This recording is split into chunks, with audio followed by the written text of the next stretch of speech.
ஓணான்னு தெரியும், பறக்கும் ஓணான்னு தெரியுமா? அதுக்காக பறவைங்க மாதிரி ரெக்க விரிச்செல்லாம் பறக்காது. அப்ப எப்படி பறக்கும் அப்படின்னா, மர உச்சிக்கு போயிட்டு அங்க இருந்து கீழ் நோக்கி சறுக்கும், அதாவது கிளைட் பண்ணி வரும் தவிர கீழே இருந்து மேல் நோக்கி போகாது.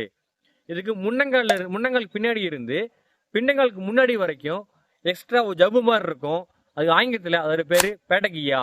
இது உச்சிக்கு போயிட்டு அங்கிருந்து தாவும் போது இது ஓபன் பண்ணி சருகி அப்படி மெதுவா கீழ் நோக்கி வந்துடும்.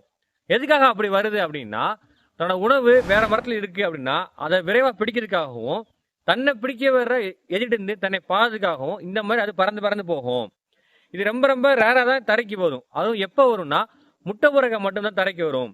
உடலமைப்பு ரொம்ப ஒல்லியா கொஞ்சம் நீளமா இருக்கும். இதோட உடலமைப்பு உருவமைப்பை பயங்கரமா வச்சிருக்கும். ஏன்னா இது மரத்துல ஒட்டி இருக்கும் போது எது மரப்பட்ட எது ஓணான்னு தெரியாது. அந்த அளவுக்கு ஃபுல் ஹேமஃபிளஜா இருக்கும். நம்ம சமவெளியில பார்க்குற ஓணான் என்ன வேலை பார்க்குதோ அதை தான் அது பண்ணுது. காடுல பூச்சிகள்லாம் சாப்பிட்டு, மர உச்சியில பூச்சிகள்லாம் சாப்பிட்டு அதையெல்லாம் கட்டுக்குள்ள வச்சிருக்கு.